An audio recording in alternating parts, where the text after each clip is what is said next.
In this demo, I'll be showing you how you can test your code. Testing is an important part of software development. It allows you to ensure your code is working properly and keeps you advised if making changes breaks your code. Here I have a simple function. It just changes a word to all uppercase using the .toUppercase function on strings. If I want to test this function, I can create a test module. I'm going to call my module test. For test modules, you need to include a macro, and this macro will tell the compiler that this is specifically for testing. The macro for testing modules is CFG test. All we're doing here is we're setting a configuration option. CFG is short for configuration, and we're telling it that this is only to be used in testing scenarios. Within our test module, we can create another function. I'm going to call it check all caps. Our test function also needs a macro, and it is simply test. This macro tells the compiler that this function is testing other code. We can then test the all caps function. In order to test the function, we need a way to abort the program. The way testing works in Rust is if the program is aborted, then the test fails. But if the program does not abort, then the test succeeds. We can abort the program using an assert macro. I'm going to use assert EQ. Assert EQ will make an assertion that one value is equal to another value. And if that assertion does not hold, then the program will abort, thus failing our test. The assert EQ macro takes 3 arguments. The first is the value we want to check. The second is the value that we're expecting. And the third would be a message we can display when the test does not work. I'll create a few variables for our information. We'll have the result be all caps, and we'll just put in a word, hello. We'll then create another variable called expected, and we expect to get a string back, and the string should have the value of hello in all caps. Finally, we can now assert that this is what we get. So we have our results. We're asserting that it is equal to the expected result, and if it's not, then we'll print out a message.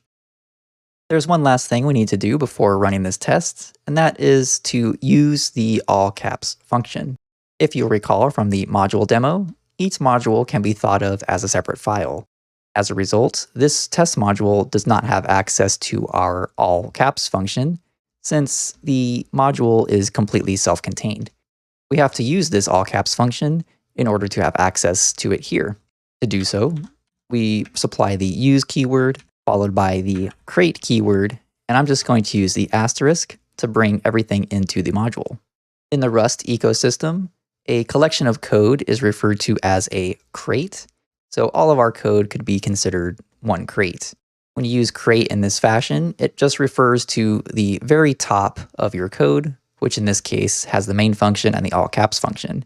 We then access all of the functionality in our crate, which will give us access to all caps and main within our test module. Now that we have access to the all caps function, we can test it. To do so, go to terminal, new terminal, type in cargo test. Your code will be compiled and ran, and then you'll see a message indicating that they're running some tests. If you have more than one test, it'll tell you the number of tests being ran. As you can see, we have the test module here, as indicated in our code, and we also have the test function, check all caps. It says OK, which means the test passed. And here we have a result of all tests. It'll tell you how many passed, how many failed, how many are ignored, how many are measured. Measured would be measuring their performance, and how many were filtered out. It's possible to ignore and filter tests based on arguments that you pass to the cargo test command when you run it. However, we're just going to be running all the tests every time. If you want more information on how to set up different test scenarios, you can run cargo test --help, and it'll list out all the different possibilities you can use in order to specify exactly which tests you want to run in which scenarios. Let's make this test fail so we can see what happens when the test does not work as expected. What we can do is just change this to hello in all lowercase.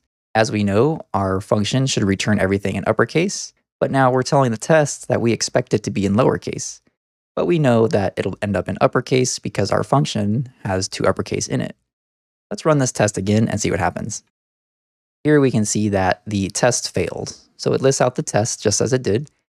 It indicates that it failed. It then lists out all the failures that occurred.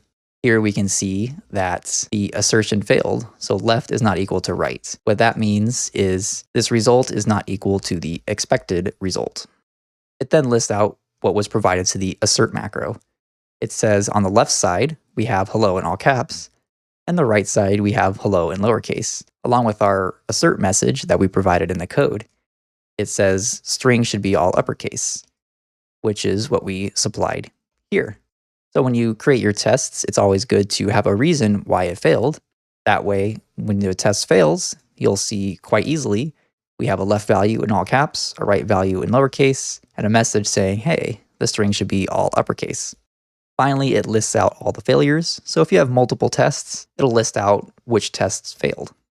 When you're writing your tests, it's always a good idea to test something that's on the extreme end of the spectrum.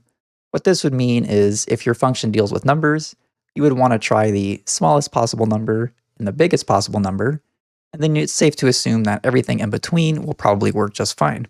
In our case, we're just checking to see if some letters get turned to uppercase, so this test should be sufficient for this particular function. As your programs get larger, it's always a good idea to write tests for your code. They not only ensure that your program works as expected, but they provide a safety net for when you make changes. You may make a change that seems small, and if you run the program, it may work as you think it works. But if you have a test, it may reveal that you made a subtle change that you didn't realize, and now your test fails, which means your program may not be running as expected. So tests are extremely valuable in ensuring code quality within your programs. This concludes the demo on testing. I'll see you in the next presentation.